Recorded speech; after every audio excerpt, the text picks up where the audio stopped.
ప్రతి గవర్నమెంట్ ప్రజల కోసమే వర్క్ చేస్తది. వర్క్ చెయ్యాలి కూడా.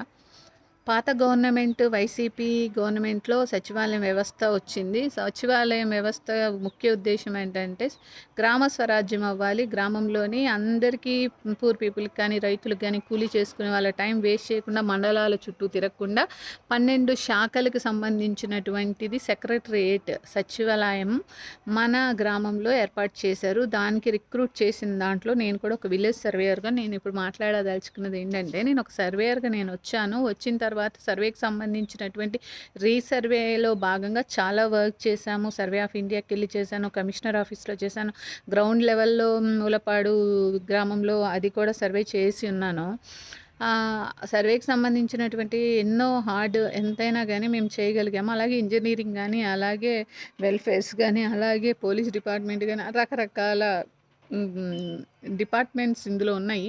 ఎవరికి సంబంధించిన వాళ్ళు ప్రశాంతంగా చేసుకోవడం అయితే అది సాటిస్ఫాక్షన్ అండి.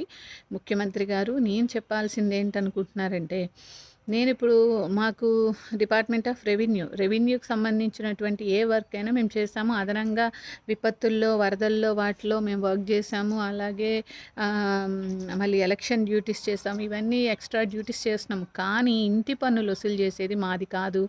ఇంటికింటికి వెళ్ళి సర్వేలు చేసేయడం మాది కాదు. మేమెళ్ళి ఇంటింటికెళ్ళి పెన్షన్లు పంచడం అనేది మా సబ్జెక్ట్ కాదు. ఇప్పుడు ఇంటిని జియో ట్యాగ్ చేయడం అనేది మా సబ్జెక్ట్ కాదు.